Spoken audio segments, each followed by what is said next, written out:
All right, I think we're going to get started. So good afternoon. My name is Jeremy Moyer. I will be your moderator this afternoon for the webinar. I am one of the hosts of the new hit podcast, Real Estate Investor MBA, located right here in the Lehigh Valley, as well as a co-founder of Gladstone Funding Group in Lehigh Valley, Choice Homes, also based in Allentown. Today is the second topic in a series of webinars revolving around real estate investing here in the Lehigh Valley. We have brought together Tina Pashovich, who is an Eastern Agency representative with Old Republic Exchange, with the top people at the new Lehigh Valley Private Equity Fund, Tejas Gosai, Jeff Sella, and John Levine. I wanted to highlight some of our high quality guests, if you go to the next slide, who are from the Lehigh Valley. All have completed interviews, are up on our website in video, audio, and written transcript forms.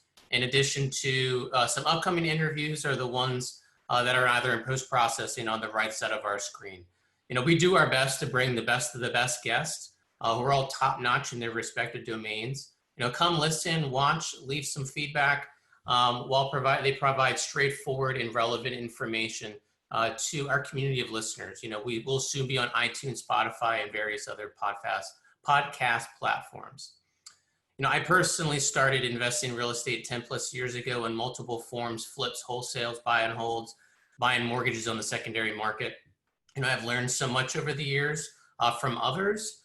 And we started this podcast kind of just to give back to the community. You know, I really wish I had something like this when I first started out. So our mission with Real Estate Investor MBA is to strive to provide valuable information from various experts within the business, government, and real estate communities, covering real estate market and economic information, as well as curriculum level materials within various real estate investing niches. We aim to be relevant, straightforward, and forthcoming with actionable information for our community. So now on to the general disclosures. I'll give you a few seconds just to review some of the forward-looking statement disclosures before moving on.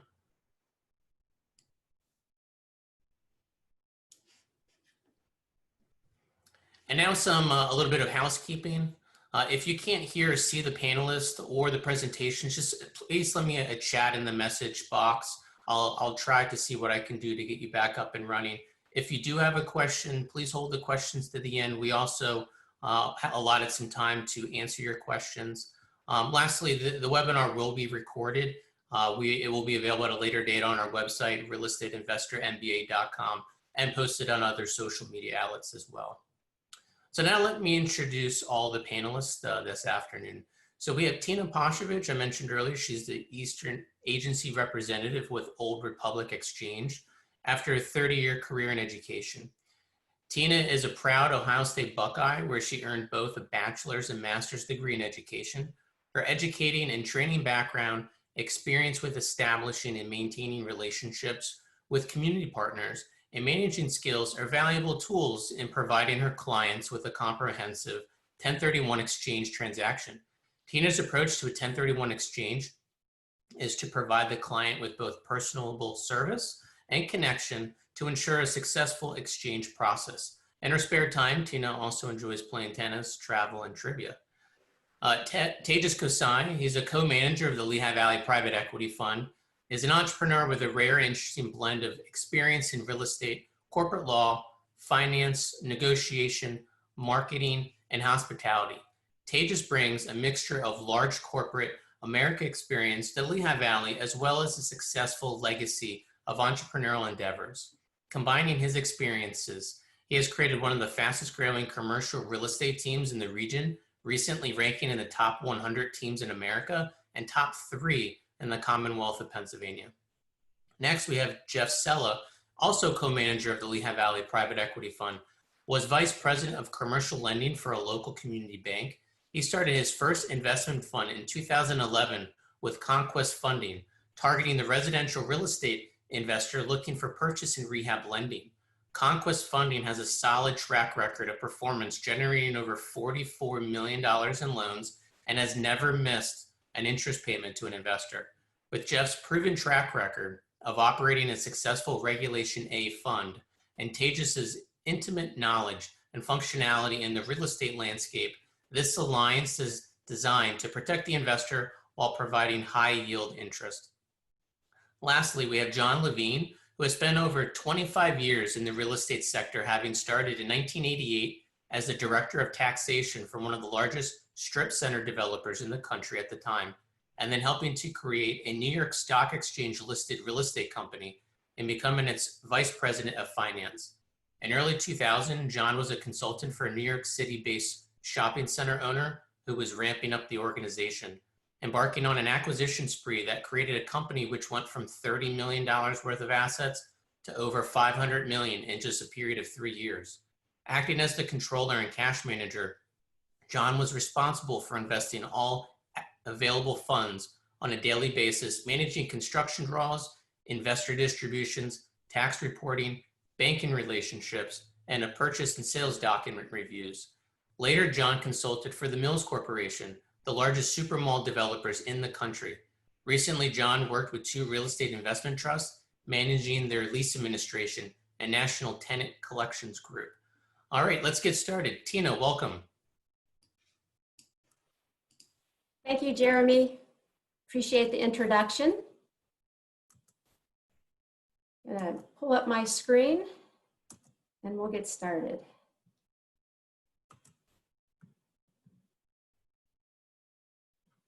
Okay, again, my name is Tina Pashovich and I'm the Eastern Agency Representative for Old Republic Exchange. We are a direct subsidiary of Old Republic Title, and we act as a qualified intermediary for 1031 exchanges. So all we do are 1031 exchanges, that's our specialty. So I'm excited to be here today. Today we're going to go over, again, the very basics. We'll go over the definition of an exchange. We'll go over the rules and regulations, and then of course we'll talk about the many benefits. So let's get started.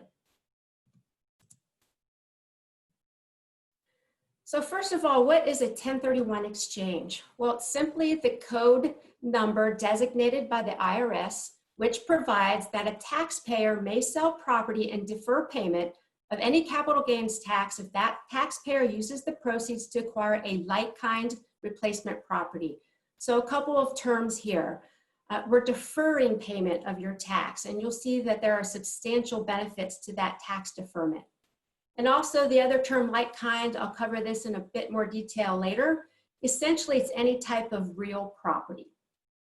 Specifically, the code states that no gain or loss shall be recognized on the exchange of property held for productive use in a trade or business or for investment if such property is exchanged solely for property of like kind, which again is to be held either for productive use in a trade or business or for investment. And in order to qualify for this tax treatment, there are specific rules that the IRS has put out, and we'll cover many of those rules today. And the rules are set forth by the 1991 Treasury regulations issued by the IRS. So a few notes. Exchanges have actually been around since 1921, so they're not a newfangled tax code. I always like to mention too, oftentimes, I think when you think of a tax break, in particular with real estate, you may think, well, this is just for the wealthy real estate investor or maybe the top 1%, when in fact, 1031 exchanges are utilized by taxpayers at all levels. In fact, 1/3 of all exchanges are for properties less than $500,000. So why do a 1031 exchange? Well, first and foremost, capital gains taxes are fairly substantial. Again, depending on your income, you're looking at between 15 and 20% federal. You're going to tack on your state tax. There's a 25% tax on gain attributable to depreciation, and that's really doesn't matter what your income is. It's usually 25%. And then again, depending on your income, you may be required to add an additional 3.8% for the net income investment tax, which is essentially the Affordable Care Act. So you're looking at a huge sum of money. So rather than sell and pay your taxes, you could leverage those dollars. again, which is a significant amount of money, into a replacement property. So again, it allows you to leverage those dollars otherwise spent on taxes into a replacement property. So perhaps you could buy a more expensive property or multiple properties. So it's a great wealth building tool. Another benefit, it allows you to transfer to an income producing property. So an example of this, perhaps you owned a vacant piece of land and you're holding on to that and it's increasing in value. Well, maybe you want to invest into a property that is generating rental income. So you sell your land and you buy a duplex or an apartment complex. So again, you could transfer to an income producing property. Also allows you to diversify and minimize your risk to your real estate portfolio. So you could, invest in residential real estate, commercial real estate, vacant land. You could also invest across anywhere in the United States and associated territories. So again, it's a great way to diversify your real estate portfolio. Some of the terms you'll hear throughout the presentation today. The relinquished property, oftentimes we call that the RQ, that's the property being sold. The replacement property, or RP, that's the property being acquired in the exchange. The identification period, that's the 45-day period following close of the sale of the relinquished property, in which you're required to list in writing potential replacement properties. There's the exchange period, that's the 180-day period following close of the sale of the RQ, in which the taxpayer must complete the acquisition of the replacement properties. And then the G6 restrictions that outlines when an exchanger is entitled to receive proceeds. So I mentioned earlier that we would be going over the rules of a 1031 exchange. The first one, property being sold and purchased must be held for investment. So primary residences do not qualify for 1031 tax treatment. Again, primary residences, there's a separate tax code 121 where you get exclusions. But for 1031 tax treatment, again, this is for properties held for investment. You must use a qualified intermediary, that's us, and I'll go over how to choose a qualified intermediary a bit later. Number 3, the exchanger may not have actual or constructive receipt of the proceeds from the sale, or the transaction will be disqualified. One of the critical functions of a qualified intermediary is to control the funds. So this makes number 4 all that more important. The exchange agreement must be entered into honor before the closing date of the sale of the relinquished property. So the exchange agreement, that could be a simple clause added to the purchase and sale contract. We also offer a contract addendum. But again, it must be signed by both the buyer and seller, acknowledging that a 1031 exchange transaction will be occurring. An example, I'm going to go back to number 3, actual or constructive receipt of the proceeds.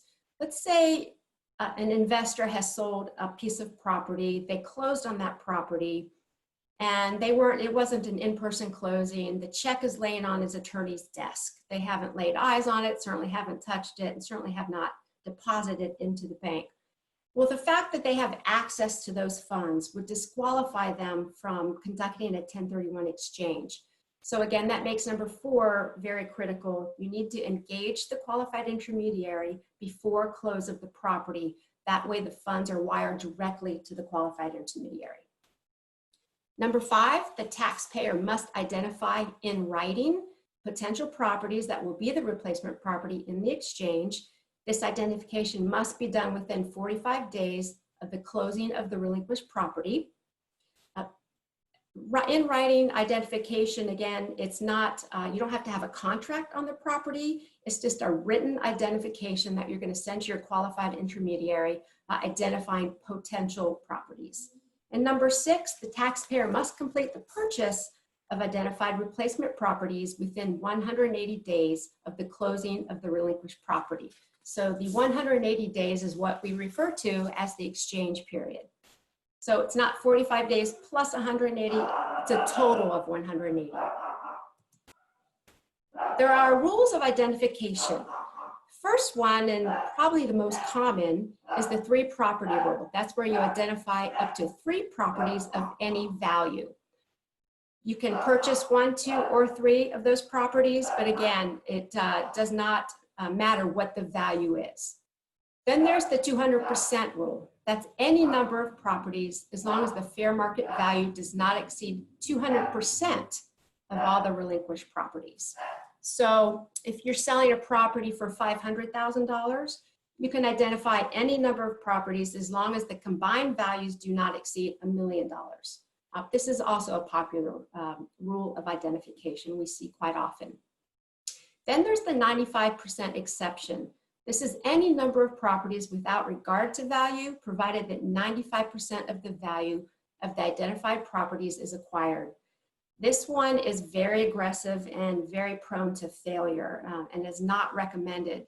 If you can imagine, and you've identified 20 properties, you would need to make sure that you're going to be closing on close to 20 of those properties. And as you can imagine, there are any number of potential hiccups that could happen along the way. So we never see the 95% exception. To be crystal clear, we've seen it twice, and both did not work out for the exchanger. So again, rules of identification, most popular 3 property rule, and then the 200% rule. So take another quick look at the delayed exchange timeline. On 0 days, I have here the close of the first relinquished property. I say the first because oftentimes an exchanger is going to sell multiple properties and combine them into one exchange, and you can do that. But the calendar starts clicking at the close of the first relinquished property. You have 45 days to identify replacement properties and a total of 180 days to close on all of the properties. So again, if you're purchasing more than one property, you need to make sure that all the properties are closed within that 180 days. IRS is very strict with these days. There are no extensions. The 45th day ends at midnight on the 45th day. So if your relinquished property closes on September 12th, the calculation begins the next day. And same with the 180th day. It's important to note that weekends and holidays count. So if you're closing and your 180th day is on a holiday or a weekend, you need to make sure that you close beforehand. So a good qualified intermediary is going to keep you, in the know on your dates and your deadlines. There are 4 methods of exchanging. The most common is the standard delayed exchange. That's where you're selling the relinquished property, and within 180 days, you close on the replacement property. There's the simultaneous exchange. That's where you're closing on the relinquished and replacements on the same day. Then there's the reverse exchange. That's the purchase of the replacement property before the sale of the relinquished property. This is a good alternative that if the buyer does not want to risk out on losing a property. We do see these, especially now during this hot market. So again, this is a much more involved process, and I'm going to go back to this in a minute. Number 4, the construction or improvement exchange. That's where you're selling the relinquished property. You're going to use an exchange accommodation title holder to acquire and hold the replacement property while proceeds are used to construct improvements. And upon completion of the improvements, the RP is conveyed to the exchanger. So in both the reverse and improvement exchanges, the qualified intermediary is going to form an exchange accommodation title holder, or EAT, and actually hold title. In the reverse, they're going to hold title to either the relinquished property or the replacement property. And in the improvement exchange, they're going to hold title to the replacement property. So again, it's a much more involved process. It's much more expensive. There's much more risk involved, and multiple closings, in particular with the reverse exchange. So to give you an idea, a standard delayed exchange starts at $950. Starting point for a reverse exchange is $6,500. So again, quite a difference in the fees. However, you're still saving usually a substantial amount of money even when participating or utilizing a reverse or construction exchange. What qualifies as like kind? Again, a like kind is a very broad term. But for 1031 purposes, it's any type of real property that is held for investment. So some examples: a single family home, as long as it's not your primary residence, could be exchanged for multifamily. You could exchange vacant land for a strip mall or a hotel for a farm. So again, you don't have to exchange an apartment complex for an apartment complex. Again, any type of real property. You can also exchange multiple properties. This works both ways. You can sell multiple properties and purchase one. You could sell one property, and again, with the proper ID rules, you could purchase multiple properties. You can also buy and sell anywhere in the United States and its territories. What type of property is excluded from a 1031 exchange? Well, any stock in a trade or property held primarily for sale. So property which is included might be an inventory of a dealer and is held primarily for sale to customers. Also, flips do not qualify because they're held for a very short time. Improvements are made, and then again, you're out the door in 2 to 3 months. So flips do not qualify for 1031 tax treatment. Bonds or notes, other securities of evidences of indebtedness or interest and partnership. So partnerships can exchange under 1031, but individual partners cannot exchange their interests. Certificates of trust or beneficial interest, choses in action. So if there's a property right or the right to possession through legal action, you would not be able to do an exchange. And then personal property. This rule actually just recently changed a few years ago with the new tax laws. Before, you could exchange an airplane, for example, or farm equipment. But now it's just real property. There are potential hazards in a 1031 exchange, and I have an entire presentation on hazards, but we're just going to touch upon them today. The first one, vesting. There's the same taxpayer rule in a 1031 exchange. So the taxpayer that disposes of the relinquished property must be the same taxpayer that acquires the replacement property. So if Joe Smith is selling or relinquishing, Joe Smith must acquire.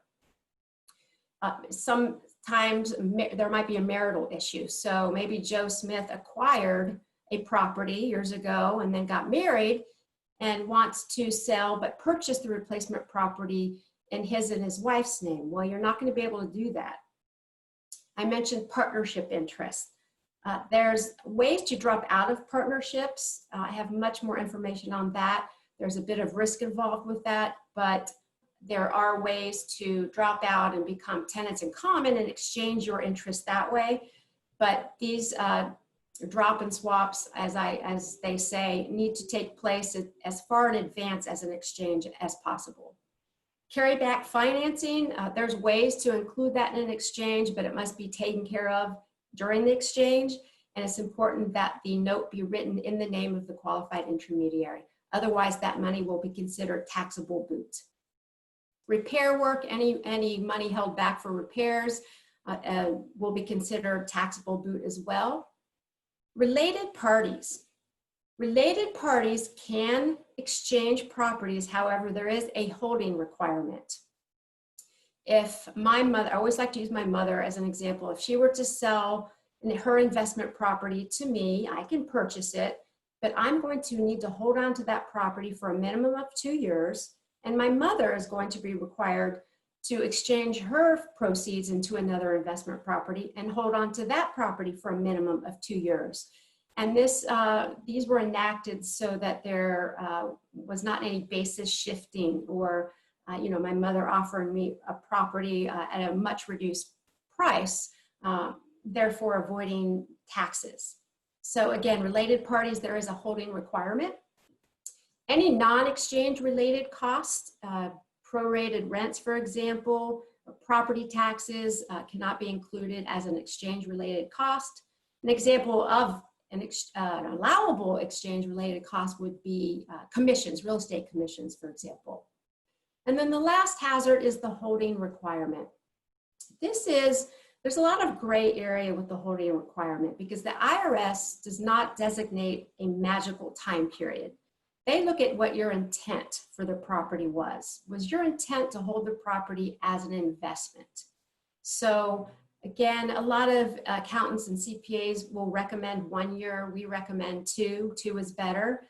But there are examples of properties being held for, less than a year where the exchange was allowed. And there's been examples where properties were held for 5, 6 years and the exchanges were disallowed. So we always advise you consult with your tax advisor if there are any questions in regards to the holding requirement. So what are the benefits of the 1031 exchange? Well, as you could see from the earlier slides, you're deferring capital gains tax, which can be substantial. You can use those dollars to leverage for wealth building. It allows you to relocate your assets, again, over different types of properties or across the United States. And also, it's a fantastic estate tax planning tool. So I'll use my mother again. If she were to pass away and I inherited her investment property, if I sold it right away, I would not be required to pay the capital gains tax. I would receive it on what's called a step-up basis. So if I were to hold on to it for 5 years, then I would only be required for the capital gains tax on those 5 years.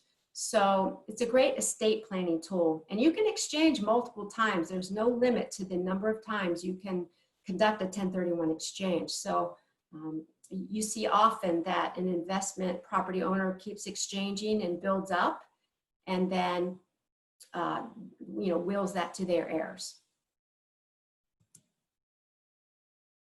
So what do we do as a qualified intermediary? Well, it is required by the Treasury that you have a qualified intermediary. Beyond that, it's a highly unregulated industry, and I'll touch upon that on my next slide.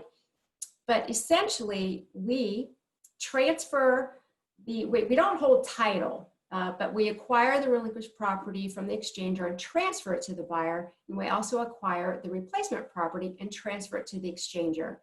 We prepare all the documents, which include the exchange agreement, the assignment of the sales contract for both the relinquished property and the replacement properties. We consult with the exchanger's tax advisor. We do not give tax advice. We're not able to do that, but we can look at basic numbers and see if the equities are balanced, but we always advise a consultation with the tax advisor. We execute the closing documents as principal, so as the seller in the RQ closing and as the buyer in the RP closing. Our critical function, we hold the exchange proceeds to prevent the exchanger from either actual or constructive receipt of the funds. And we also coordinate with closing agents, real estate agents, tax, and legal advisors.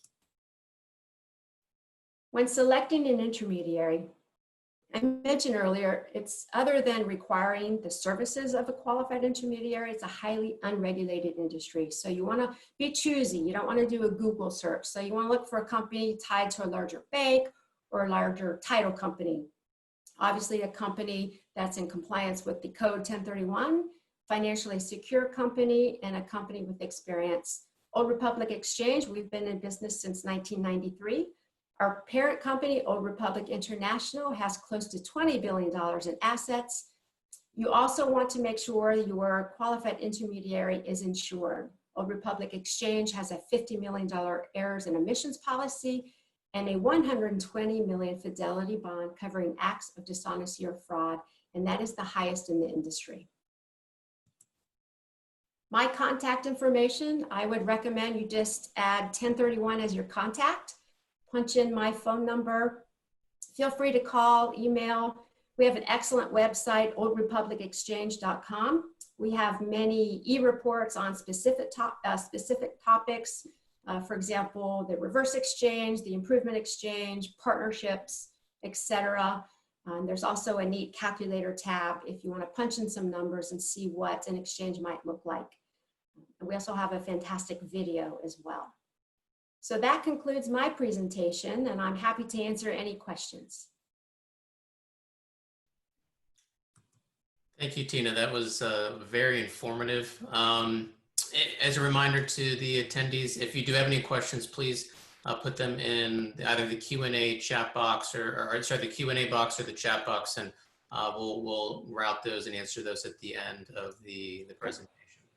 So let me introduce our next guest, Tejas Kasai. As mentioned earlier, Tejas is one of the co-managers of the newly formed Lehigh Valley Private Equity Fund, which is an evergreen $250 million fund endeavoring to provide a 7% preferred return with an overall annualized target return of 12% through lending and acquisitions in real estate.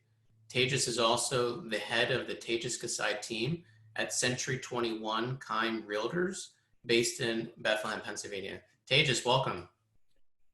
Thank you very, very much, Jeremy. And thank you so much, Tina, for finally, it's been a big lead up to this presentation. You nailed it. And I wanted to just say one more thing. You said that your policy goes up to a certain level and it's the highest in the industry. When you say that, you mean the industry in the United States? I do, in the United States. Yes, as far as the exchange companies, we have the highest coverage in the industry. Awesome. So that's a leading question. I knew that, and I'm happy to say that's why we're working together. I've taken a lot of time and energy and effort to put together a lot of people and companies to make sure that we can give everyone that we work with, whether you're a new investor, seasoned investor, you have never 1031 before, all of the above. We have a lot of expertise here, and it's fun to share that. So this next portion is about the Lehigh Valley Private Equity Fund, and it's another solution to the real estate industry, specifically here in the Lehigh Valley. And I get to introduce my partners that we've been working on this over the past long period of time, I will say, secretly. And so after getting our approvals in place and finally being able to launch, we are being as loud as possible now. We are beginning a 60-month fundraise period, and this is an evergreen fund, so this will continue for eternity. And we'll be back on some of those topics in a second, but first we have a disclaimer that I have to show. If we can go to the next slide. Because this is a private equity fund, I do have to say that we only take accredited investors, and there's some protocols there. We have an investor credit check website that tells us if you're an accredited investor or not. But this is a little disclaimer before we get cooking. And first, I wanted to introduce my partner who I call the godfather of private equity funds, Jeff Sella. John, if you can go to the next slide, to explain who we are and what we're doing. So the kind of thesis here is we've all been in business for a pretty long time, and we're not doing anything new. We've just kind of amalgamated our skills and expertise to bring this fund to life. And to explain it, Jeff Sella has helped in the whole process from cradle to where we are now. And it has been a process. So to explain who we are and what we're doing, Jeff, can you talk about this portion? Yeah, sure, Tejas. As Tejas said, it really has been quite a process. You know, over the course of the last several months, on top of COVID and everything else, we have been working behind the scenes to get this all together. And the target of the fund really here is right here in the Lehigh Valley, and we're going to get into some of the reasons why that is. But really all we're doing with this new fund is bringing together what we have been doing for the last number of years.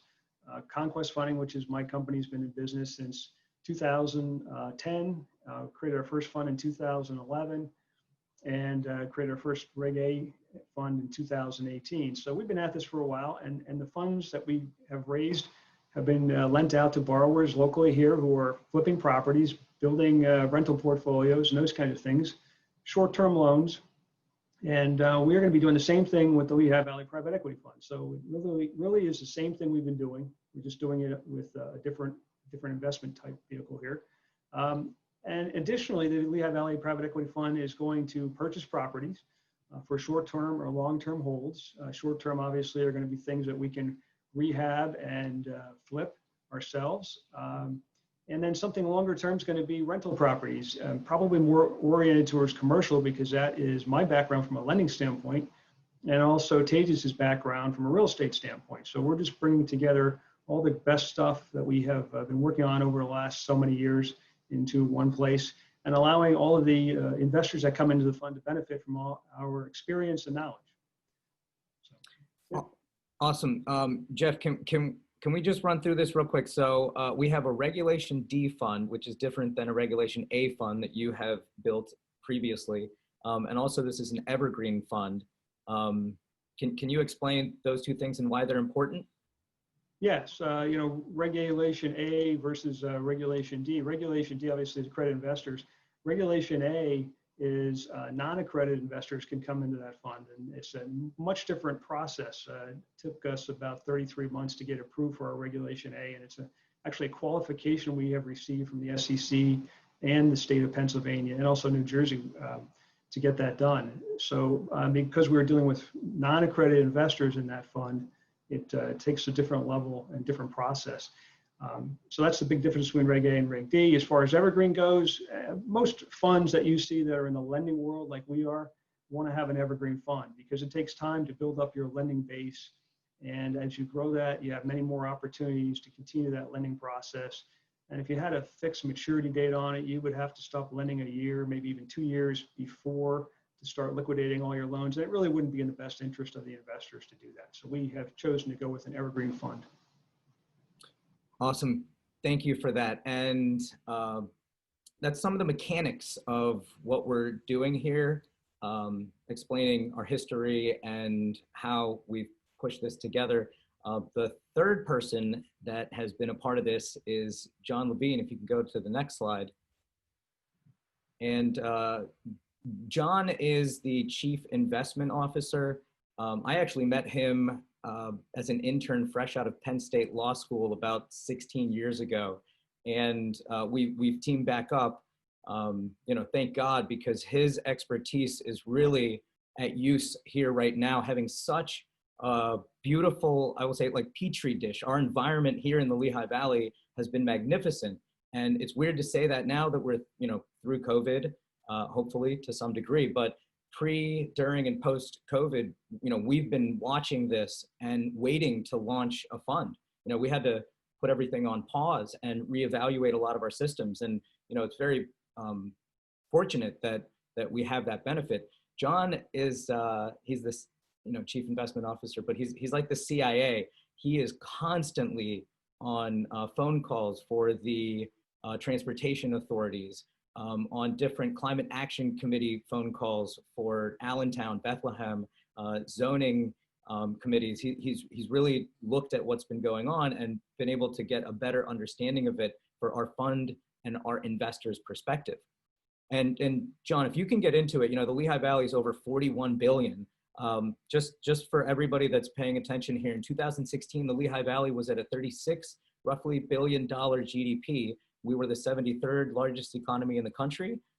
Between 2016 and 17, we went from, we went up 1 billion in GDP and rose to the 65th largest economy in the country. And now we're over roughly 42 billion. John, can you talk about the economy and how vibrant it is here? Yeah, I just wanted to say, I want to welcome everybody here, and I wanted to say that, you know, I chose today to actually become a man of few words, so the answer is yes. No, okay. So listen, what Tejas has laid out is actually played out. So, you know, horrible COVID-19 and its effects, but it's been basically a slowdown and not a punch in the gut. The economic information that I've seen has us actually back above levels pre-COVID. And, you know, that's an amazing stat to look at. So a little bit, great economy, a huge mix of industry, government, economic opportunity in the Lehigh Valley that's proven over and over again that it can perform. And a little bit, we'll get into it later. My job is to take a look at what we think we can invest in and review that. And then after we reinvest in it, to actually monitor that and to see whether it fits in to what we're trying to do with regard to the fund. So one of the things that I looked at today was an analysis of returns by private equity funds investing in real estate. And took a look at the 2007-8 period, which we saw a huge drop in those returns. But guess what?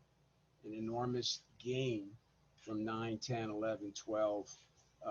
And of course, what have we seen this time? So we're not talking about the reasons for the financial impact of, again, in that the meltdown of commercial mortgage-backed securities and the like. Not talking about the reason for the mini recessions. We're talking about the fact that we had one.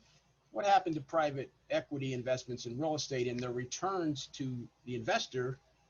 Well, we're seeing that again, this drop, and now we're seeing this pickup. So we expect that in terms of what we look at in investing with the fund, that to continue, which is great for the fund and potential investors. And John, can we go to the next slide to continue these points for a second? I've been saying this pre, during, post, like I constantly have been saying this for a few years, that the Lehigh Valley is an insulated economy. It's like a micro economy because of our exponential curve and what's been going on. We have consistently had more demand than supply in the residential, commercial sectors. We've had, we have a lot of farmland here. Everybody has been moving out of New York and New Jersey, Connecticut, Maryland, DC, coming into this market. It's hard to, I review or help write 20 and 30 contracts a week, and I'm fighting appraisers, and I'm doing so much, and it's different from my perspective. It's hard for me to even explain how amazing the economy is. But I wanted to bring up one point to try to relate it to the folks, but the transportation industry and what you've been witnessing in that, combined with some of the other pieces of real estate and how we are somewhat insulated. Can you help explain that or back that? Yeah, I mean, the great source of information is the Lehigh Valley Planning Authority, and they just have an enormous amount of information. But if you look at truck throughput, so these are trucks traveling across the major thoroughfares in the Lehigh Valley. We're back over above what we were pre-COVID, and that's just an amazing, stat. But why? Because we are, to some extent, a major warehouse, and I'm going to use the word community, for the shipping of data, for the shipping of product onward, to the west. So there's, a good example. Another quick one is retail sales were up for the month of July, over and above what they were in March, where we started to feel the effect of people not shopping or whatever. So these are what I'm calling bounce back and not permanent effects. It's the data showing what's happening. It's really not my opinion. I'm just reporting what I'm reading, and of course it figures into what we think we can do in terms of investing the fund's money in the Lehigh Valley. Awesome. Thank you, John. And I'm going to round that out with one statistic I heard today from Jeremy Moyer. Spoke with somebody who said over the past few years, the Lehigh Valley had the most industrial / warehousing developed in the entire country, and only second in the world behind a city in China. Is that right, Jeremy? That's right. That was from the Lehigh Valley Planning Commission. Yeah. Yeah. Just to put this in perspective for a second. Thank you. Let's continue to the next slide, John. Okay, so my favorite slide here is, we have a strong history of successful performance, and I'm OCD about that. And most of the people that I work with, answer their phone at 8, 9, 10 p.m. and we work some pretty crazy hours, and we enjoy what we do. A lot of heavy client representation, and you have to do it well. You have to have the right people to do it, and they have to be trustworthy. So Jeff Sella is this amazing finance option here, has, over 20 years of banking experience, and Conquest Funding has helped so many people I know, personal clients, that over the past few years have gone from owning 3 or 4 or 5 or 6, single family homes or multifamilies into multi-million-dollar portfolios. And I've witnessed it before my eyes, and he is the man, and his team at Imagine Abstract and Judy and Jen, all this is the pride of what they do in the Lehigh Valley. They better the community. So Jeff, can you talk about that and what you've done consistently with your fund and your investors, borrowers? Yeah, absolutely. Thank you, Tejas. Over the years, we have really figured out what makes for a successful borrower, successful flipper, or portfolio builder. And part of that came out of my banking career, and part of it came from the experience of lending in this arena. And so we can pretty much assess pretty quickly if the individual has the skill set, the background, the financial wherewithal to make it in this kind of business. And our business model really is geared towards repeat business. We're not mass market. I always say quality over quantity. I'd rather do fewer loans with better borrowers than do thousands of loans and potentially have all kinds of problems. And I know John would agree with that in a minute. So we take really good care of our borrowers. We have our own title company, Imagine Abstract. And so as we are approving the loan and going through the process of our due diligence, getting an appraisal, all those things, we're also working on the title insurance. So the whole process is seamless for the borrower, and they love that. We always make our settlement deadlines, and we work hard to make sure all those pieces come together. The other thing is we do a fair amount of consulting with our borrowers.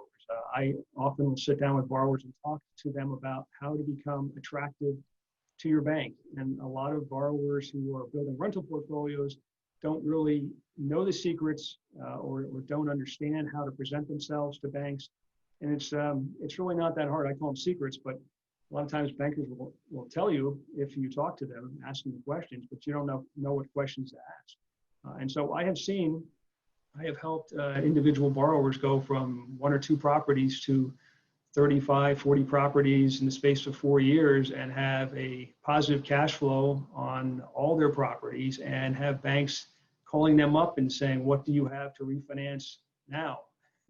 Which is a nice position to be in as a borrower. So there's a lot of things we do for our borrowers. We're very accessible to them, and we work hard to take care of that personalized relationship.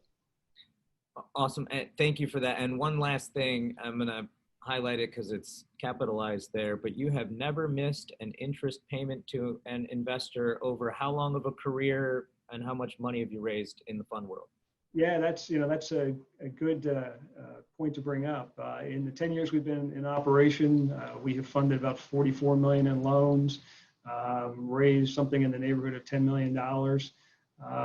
And we have never missed an interest payment to any of our investors. So the people in the fund are very happy, even right through COVID-19, we never missed a payment. And we're going to bring that same philosophy and that same process to the Lehigh Valley Fund as well. Thank you. Definitely. So we're running out of time. I'm going to be the one who tries to burn through my portion of this. So my intention in the whole point of getting my real estate license was to just get access to the inventory in the Lehigh Valley, make sure that we learn the process of how to be able to list a property with the best media, the best remarks. We get 1,000 characters in the MLS, 50 photos. There's so much detail that goes into the real estate industry. And that's what my firm has prided itself on. Just last year, it was our first year as a sanctioned Century 21 team. We placed in the top 100 nationally with Real Trends. The gentleman in the picture there is James Reardon, the vice president of our company. And we closed around 25 million in sales with our team members. We averaged 26.4 days on market to get an offer, and we increased our sale to list price up to 98.7%. So, we're pricing things right, and we're able to perform well in the Lehigh Valley environment. Because of that, over just the past 6 months alone and our reputation, we have a lot of larger clientele asking us to represent them on their commercial listings, so on and so forth. So we've done really well to be able to capture that part of the industry. How does that help the fund? So I'm going to be handling 2 things, the fix and flips and the buy and holds, trying to bring the inventory here so that John can analyze it and Jeff can make sure that this is going to be a good project. If there's a 10 unit, my goal is to get it at the right price, get the right construction team in there, and sell it at a high margin with the right work behind it. So, we've been doing this stress test for the past few years here in the Valley. And now in my mind, it's just a different buyer that I represent, which is fun for me. And the private equity fund world is very fun to see how much more restrictive and I will say effective it has to be as a machine. We're going to talk about our PPM and things like that in a moment, but a lot of this methodology ties into John, and he is a buffer to make sure that what we're investing in is correct and that we get the right returns in the future. Can you go to the next slide? So John, can you round us out with the PPM, why it exists, and what we're trying to do for the future? Yeah, I just want to say, and Tejas and I fight over who's able to say we're not trying to be Superman or Superwoman. I'm going to say it this time, but that's true. I mean, just to be concise, I'm going to leave you with three really main topics that kind of control what we're doing. One is quality over quantity. We're not in a race. We're an evergreen fund. We're going to take a look at sound financial investments. We can't predict all the future, but we can definitely do the job we say we can do for our investors. Due diligence. I mean, it's the king.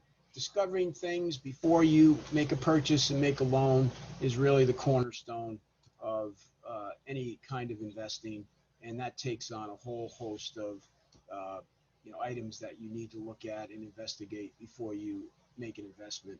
And then lastly is risk management, and our ability to take a look at our asset mix, the levels of our loans for any particular project, the things that you would think about in your own lives that mitigate risk, and hopefully you have a successful transaction. So a lot of these details are laid out in a private placement memorandum, and Tejas, you talk a little bit about what's there.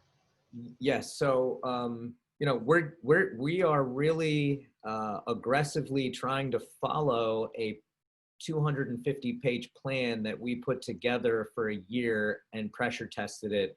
And that's the goal to, I have preparation plus opportunity equals luck. I had a mentor when I was a teenager that taught me that. And, a lot of what Jeremy and I talk about on the program, and we hear people like Juan Martinez and all the folks that we're interviewing, it's always, just making sure that you don't make a mistake. It's almost much better not to make a mistake than engage. And a bit of that is preparation, due diligence, like John was saying. If you can go to the next slide for a second, this is, again, from my perspective, a 60-month period, and we're just about to catch steam. But it's very easy to become a part of the fund. It's a $50,000 minimum investment, but there's a PPM, some documentation. We go through it, and I'll bring up Tina for a second, and even Jeremy. The people that our network is surrounded with, title companies, bankers, residential loan officers.